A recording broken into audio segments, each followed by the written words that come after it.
কিছু সময় আগে আমার বয়ফ্রেন্ড আমাকে তার ব্লক লিস্টের সদস্য করে দিল। তার ভাষ্য মতে আমার অপরাধ আছে একটা, আর তা হলো আমি গরিব ঘরের মেয়ে, অথচ প্রেমের শুরুতে হাতটা ধরে বলেছিল উঁচু নিচু আমি মানি না, আমি শুধু জানি তোমাকেই ভালোবাসি আর তোমাকেই ভালোবাসতে চাই। তুমি যদি আমায় ফিরিয়ে দাও তাহলে ভাববো যে বড় ঘরের ছেলে হওয়াটাই আমার দোষ। ছেড়ে দিব এ সংসার, তবুও আমায় গ্রহণ করো তুমি। সদ্য পিতা হারানো আমিটা যেন গলে গেলাম। একটা শক্ত হাতের প্রয়োজন ছিল। আমার দিকে বাড়ানোর হাতটা চেয়েও ফিরিয়ে দিতে পারলাম না। নিষ্ঠুর এ মন বলল যে তোর জন্য নিজ সংসার ছাড়তে চায়, সে আর যাই হোক তোকে কখনোই ছাড়বে না। আমি হতভাগী, ভুলেই গিয়েছিলাম পৃথিবী কঠিন অদলে তৈরি। এ রজনীতে টাকাটাই সব। প্রয়োজন ছাড়া কেউ কারো নয়, প্রয়োজনেই মানুষ হয় আপন। যেমনটা আমি তাকে প্রয়োজনে গ্রহণ করেছিলাম, তবে কখনোই ছাড়তে চাইনি। কিন্তু সে এক মুহূর্তে বুঝিয়ে দিল আমি তার প্রয়োজনে প্রিয়জন ছিলাম। লাইনগুলো লিখেই ডায়েরিটা বন্ধ করে দিল ওর। সবটাই তিক্ত হয়ে গেছে তার নিকট। 6 মাস আগের ঘটনাগুলোই লিখছে সে। ভালোবাসা বলতে কিছুই নেই, হারিয়ে যায় সকলে। কেউ কথা দিয়ে কথা রাখেনি, যেমনটা রাখেনি বাবা। দু চোখ মুছে ওর, ডুবে যায় স্মৃতিতে। কত শত রঙিন স্বপ্ন বুনিয়েছে সে। বাবা হাত ধরে বলেছিল, মা তোকে কখনো ছেড়ে যাব না, অথচ সেই বাবাই চলে গেলেন।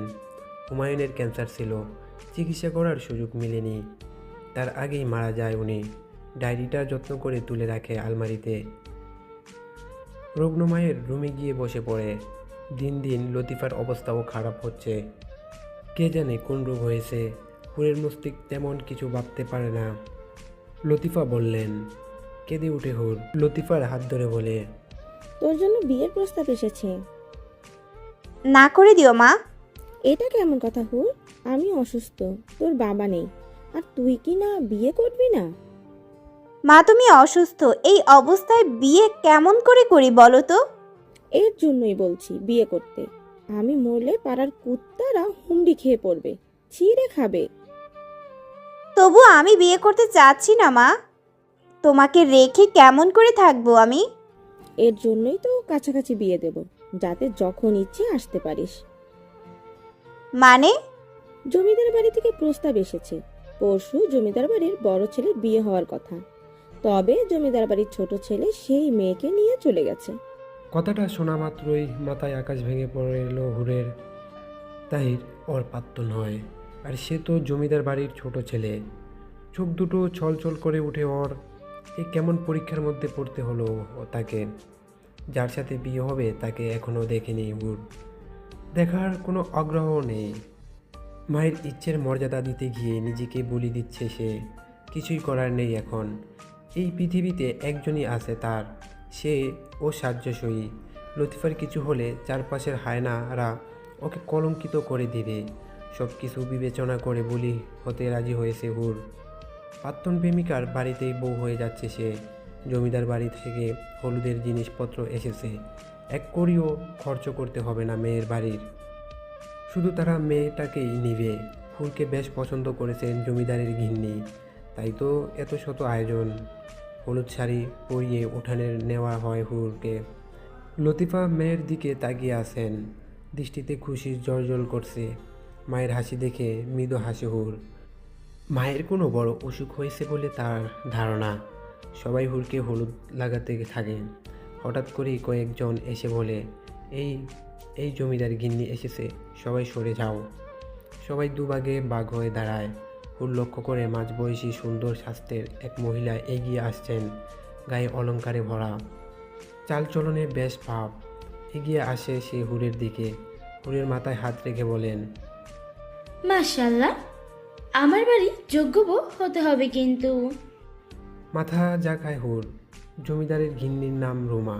তিনি একটি বক্সে থেকে গহনা বের করে হুরের গলায় পরিয়ে দিলেন। প্রচণ্ড অবাক হয় হুর। এত ভারী গহনা কেমনে অস্তিত্ব হচ্ছে তার। রুমা সেটা বুঝে নিয়ে বললেন, এটা তোমাকে প্রথম দেখার জন্য দিলাম। তোমার রূপের কথা অনেক শুনছি, তবে ভাবতে পারিনি এত সুন্দর হবে। তোমার নামের মতো তুমিও সুন্দর। আসমান থেকে যেন কোনো হুর নেমে এসেছে। রুমার মুখে প্রশংসা শুনে লজ্জা পেল হুর। পরক্ষণে ভাবনায় আসে তাহির এর কথা। তাহির ফিরে এলে ওই বাড়িতে কেমন করে থাকবে হুর। বিয়ের দিন সকালে প্রচণ্ড মন খারাপ হয় হুরের। মন খারাপের কারণ সে খুঁজে পায় না। একটু পরেই সেই মানুষটা স্বামী হতে চলেছে, তাকে এখনও দেখেনি সে। দেখার জন্য ভেতর থেকে কোনো চঞ্চলতাও নেই। যেন বিয়ে নয়, চলছে পুতুল খেলা। আজ বলেছে আর কালই বিয়ে। আশ্চর্য, অন্যের পাপের শাস্তি যেন তাকে দেওয়া হচ্ছে। জমিদার বাড়ি থেকে কয়েকজন মেয়ে পাঠানো হয়েছে। সকাল থেকেই তারা হাত পায়ে মুখে কি যেন মাখিয়ে বসিয়ে রেখেছে। রূপচর্চার চরম পর্যায়ে ওঠানো হয়েছে। হুরের কোনো অনুভূতি নেই। কিছু মেয়ে নানানভাবে মজা করতে চলেছে। মেয়েটার সেদিকে ধ্যানই নেই। হঠাৎ করেই বাহুতে ধাক্কা পায় ও। ঘুরে তাকাতেই দেখে দুটো মেয়ে হাসছে। অপ্রস্তুত হয়ে মেয়েটা তিথি বলে, কি গো ভাবি, কোন ধ্যানে আছো? আমরা এতক্ষণ ধরেই এসেছি, অথচ তোমার কোনো ধ্যানই নেই। হুর অপ্রস্তুত হলো, তারপর শুধালো, তোমরা? আমরা হলাম তোমার ননদিনী। ও আচ্ছা, দাঁড়িয়ে আছো কেন? বসো তোমরা। হুরের পাশে বসে তিথি। জুহি আশেপাশে তাকিয়ে বলে, শোনো ভাবিজান, আমার ভাইয়া কিন্তু একদম অন্য রকমের। তাকে সব সময় হাতে রাখবে কেমন? মৃদু হাসে হুর। ফিস ফিস করে তিথি বলে, আমার ভাইয়া যেন প্রথম রাতেই সব মিষ্টি পেয়ে যায় ভাবি। ওকে অপেক্ষা করিও না আবার। জুহির এহেন কথাতে লজ্জায় রাঙা হয় হুর। বাচ্চা বাচ্চা মেয়েরা কী সব কথা বলছে। হুর কোনো উত্তর করতে পারে না। সে নিজেও খুব বড় এমন নয়, সবে 18 শেষ করেছে। এই তো মাসখানেক আগে এইচএসসি পরীক্ষা দিল। জুহি আর তিথি যেন আজ ঠিক করেছে হুরকে লজ্জায় মেরে ফেলবে। হুরের দম বন্ধ হয়ে যাবার মতোই অবস্থা। কোনো মতেই উঠান থেকে উঠে আসে সে। ক্লাস 10-এর মেয়েরা এত দুষ্ট হয় নাকি? সোনালি পাড়ের লাল বেনারসি পরানো হচ্ছে হুরকে, সাথে বাড়ি গহনার সেট, মুখে মেকআপের ছোঁয়া। সব মিলিয়ে হুর আজ নতুনভাবে হুরের মতোই সেজে উঠেছে। অদ্ভুত সুন্দর লাগছে মেয়েটাকে। দূর থেকে চোখের পানি ফেললেন লতিফা। মেয়েকে বিয়ে দিয়েই যেন শেষ নিঃশ্বাস ত্যাগ করবেন। উনি এই একই রোগের আক্রান্ত। হুমায়ুন সিগারেটের নেশায় মুক্ত ছিল। তার সাথে 22 বছর সংসার করেছে লতিফা। হুমায়ুনের সাথে সাথে তাকেও মরণ ব্যাধি দিয়ে ধরেছে। দু চোখের কার্নিশের পানিটুকু মুছে নিয়ে এগিয়ে আসেন তিনি। হুর লতিফাকে দেখেই ছল ছল নয়নে তাকায়। লতিফা মেয়ের কপালে চুমু দেন। হুরের বুক হু হু করে ওঠে। লতিফা চলে আসেন অন্য ঘরে, যেখানে বিয়ে পড়ানো হচ্ছে। কিছুক্ষণ পর কবুল বলতে বলা হয় হুরকে। কয়েকবার শ্বাস ফেলে কবুল বলে হুর। বিয়ের মহারণা তৎক্ষণাৎ পরিশোধ করতে হয় জাহিনকে। মেয়েকে বিদায় দেওয়ার সময় ভেঙে পড়েন লতিফা। আশেপাশের মহিলারা সামলায় লতিফাকে। হুর এক বিন্দু চোখের পানিও ফেলেন না। সে মনে মনে দূর প্রতিজ্ঞ হয়, মায়ের সামনে আর ভেঙে পড়বে না সে। জমিদার বাড়ির নিয়ম অনুসারে নতুন বউকে পালকিতে তোলা হয়। পালকি চলা শুরু করলেও দু চোখ বেয়ে অশ্রু বেরিয়ে আসে। পালকি যত আগায় হুর যেন ঠিক ততটাই পেছন ফিরে তাকায়। ভবিষ্যৎ নিয়ে ভাবনা আসে না তার। সে তাকিয়ে তাকিয়ে দেখে তার ফেলে যাওয়া মমতাময়ী মাকে। কেন যেন বুকটা ভারী অনুভব হয়। আচ্ছা, এখন কি তার কিছু হারানোর ব্যথা অনুভব হচ্ছে? কি হারাবে সে? তার মমতাময়ী মাকে? জমিদার বাড়ির বড় ছেলে জাহিন, তাকে দেখেনি হুর। এখন তাকে ঘরে বসিয়ে দেওয়া হয়েছে। মস্ত বড় ঘরটা ফুলের গন্ধে ভরে উঠছে। হুর বুক ভরে শ্বাস নেয়। তার দুটো চোখ বুজে আসতে চায়। সহসাই দরজা খোলার আওয়াজ হয়। ঘুমে ছুটে যায় ওর। ও চেপে বসে থাকে। বুকের ভেতর কেমন করছে। অপরিচিত মানুষের ঘ্রাণ অনুভব হচ্ছে। হুরদম আটকিয়ে বসে থাকে। জাহিন চুপচাপ স্বভাবের, জীবন নিয়ে তার অনেক বেশি ভাবনা রয়েছে, তবে সেটা প্রচার করে বেড়ানোর স্বভাব নেই তার। ও ধীরে ধীরে মেয়েটির পাশে এসে বসে। হুর তখন মাথা নিচু করে আসে। ও শুধায়, এইভাবেই রাত পার করবে? প্রথমবারের মতো পুরুষ কণ্ঠটি শুনতে পায় সে। কম্পিত হয় দেহ। জাহিনের কথার জবাব মিলে না। ও হাসে, ফের শুধায়, রাগ করে আছো নাকি? হুর মাথা ধুলায়, না কুচ করে বুঝায় রাগ করেনি। তবে এবার মুখ খুলে হুর মৃদু সুরে বলে, কিছু হয়নি তো। তাহলে এই ভারী কাপড় পরে আছো যে? চেঞ্জ করে আসবো? অবশ্যই। জবাব পেয়ে তৎক্ষণাৎ উঠে যায় হুর, চেঞ্জ করে আসে। এসে দেখে জাহিন নিজেও পোশাক পরিবর্তন করেছে। মানুষটির শরীর থেকে মন ভালো করার মতো সুবাস মিলছে। জাহিন এগিয়ে আসে, একদম বরাবর হয়ে দাঁড়ায়। হুর তখনও মাথা নামিয়ে আছে। পুরুষটি তার শক্ত হাতের সাহায্য মেয়েটির থুতনি উঁচু করে ধরে। এতে দৃশ্যমান হয় সমস্ত মুখ। ওর মন জোড়ায়। এই মুখটির প্রতি বিশেষ মায়া অনুভব করে সে। ছোট ভাইয়ের করা সমস্ত কিছুই জানে ও। হুরকে প্রথমবার দেখেই জাহিনের মনে হয়েছিল এই মেয়ে শুধুই তার। জাহিন কেমন করে তাকিয়ে আছে। এদিকে লজ্জায় চোখ নামিয়ে ফেলেছে হুর। জাহিন হাসে, কানের কাছে এগিয়ে যায়, তারপর ফিস ফিস করে বলে, শোনো মেয়ে, তুমি আমার প্রয়োজন নও, বরং প্রিয়জন। প্রয়োজন ফুরিয়ে যায়, তবে প্রিয়জন ফুরায় না। ছেলেটির এহেন কথার হুরের শরীর কেঁপে ওঠে, দু চোখ অশ্রু নামে। তবে সত্যিই কি প্রিয়জন পেল সে? একটি মিষ্টি সকালের সূচনা হলো। জাহিনের সর্বাঙ্গে নববধূর ঘ্রাণ। হুরের ঘুম বেশ আগেই ভেঙেছিল, তবে হাতের বাঁধন থাকায় উঠে যেতে পারেনি। জাহিন চোখ মেলে চাইল, পাশ ঘুরতেই বুকের ভেতর এক রহস্যময় অনুভূতি পেল, যা আগে কখনোই হয়নি। আপনার ঘুম ভেঙেছে? এ কথা বলেই নিজের শরীর থেকে পুরুষটির আলগা হয়ে যাওয়ার হাতটি সরিয়ে নিল হুর। উঠে বসে দ্রুত আরশির সামনে এলো। শরীরের পোশাকটি ঠিক করে নিয়ে বলল, আমি ফ্রেশ হয়ে আসি। অনেকটা দ্রুতই চলে গেল হুর, যেন পালিয়ে বাঁচার প্রয়াস। জাহিন কয়েক সেকেন্ড মন থেকে অদর প্রসারিত করল। গতকাল থেকে তার জীবন পরিবর্তন হয়ে গিয়েছে, আর এই পরিবর্তন ওর কাছে ভীষণ উপভোগের। হুর যখন ফ্রেশ হয়ে এলো, জাহিন তখন পুরো জেগে গিয়েছে। জানালার পর্দা খুলে দেওয়াতে সকালের মিষ্টি রোদ এসে ঘরময় ছুটোছুটি খেলছে। ভেজা চুলগুলো তোয়ালা দিয়ে পিছিয়ে নিয়েছে মেয়েটি। জাহিন যখন তার দিকে দৃষ্টি ফেরালো, ও তখন কিছুটা আমতা আমতা করে বলল, ওয়াশরুমে এই তোয়ালেটাই ছিল আপনার বোধহয়, আমি ব্যবহার করে ফেলেছি। শেষ বাক্যটা বলতে গিয়েই মেয়েটা কেমন সংকোচে ডুবে গেল।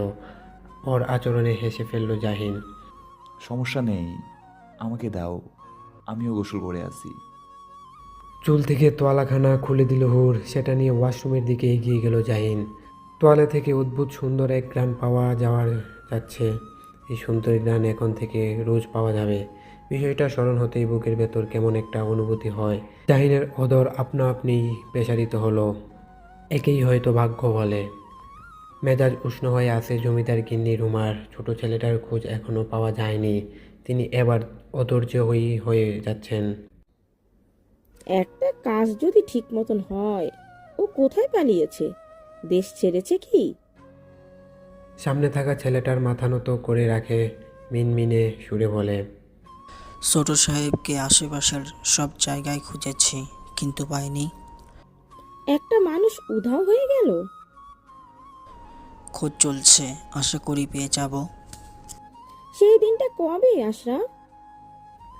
আশরাফ নামের ছেলেটা মাথা নামিয়ে রাখে। রুমা ক্ষণে ক্ষণে মেজাজ হারাচ্ছেন। জাহিন সিঁড়ি দিয়ে নেমে আসছিল।